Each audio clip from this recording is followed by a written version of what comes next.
Whether you're using SnagPad with your client or not, it's important to keep track of their job search behaviors.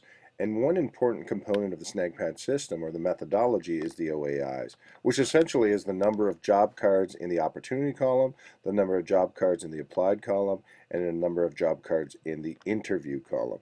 So not only managing the numbers, but managing the ratios between these numbers is really important to help determine sort of what direction is going. And on SnagPad here, you can see I could drill down for each client in my caseload and actually take a look specifically at what their OAIs are. Now, if I were to discuss this with a client via the chat feature or whether it's in person, I really need to focus in on those OAIs to understand what sort of behaviors are being exhibited by the client.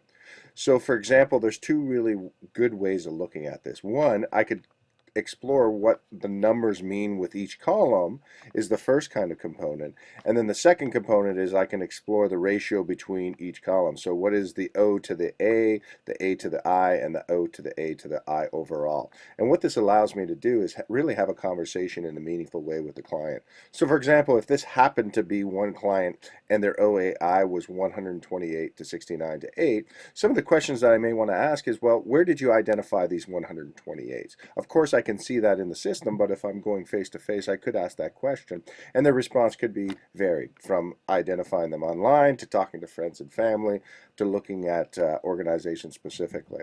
I could also ask, in terms of those 128, how many are geared towards job A, how many are geared towards job B, etc., etc.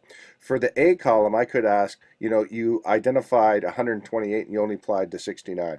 Why is there such a difference, and why didn't you look at the other opportunities and so forth? So that's looking at the ratios. Within the applied column, I could say, for those 69, could you tell me how many of your resumes or cover letters did you target towards that specific opportunity and so forth? In the interview column, I could ask, well, how did those interview goes? What seemed to work really well? What were the next steps?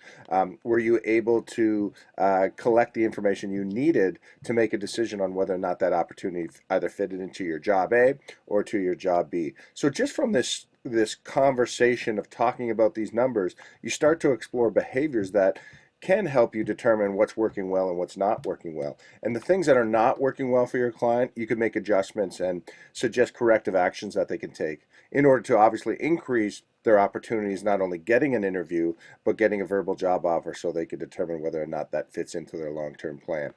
Within the system, OAIs are very easily attainable. If I click into a client's account, I can go into their pad and I can actually see what their OAI is, within the pad itself. So every time I'm kind of looking at what's going on, and to do that, it's really thinking about what's going on with that particular client.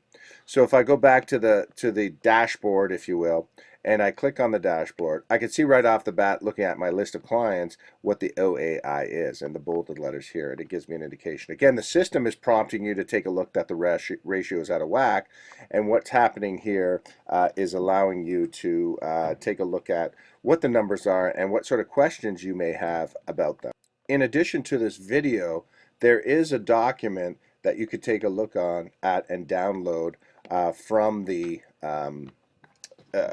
Moodle site, and it's talking through your client's OAI. And on this document, basically what we have are an example of an OAI and some questions that you can ask within the column and questions between columns. And what you really want to focus on is, again, what are the numbers and what does that mean in terms of some of the obstacles facing your client in moving their job search forward.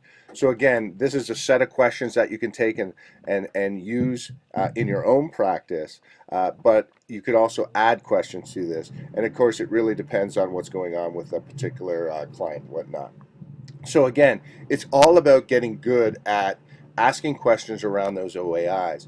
And if you're meeting with a client in person, really the first thing you want to focus on is those three numbers. So when your client sits down with you, it's saying, okay, my numbers are 30, 12, and 1. Let's start the conversation around that. And what you'll find is a session can really focus on those types of things.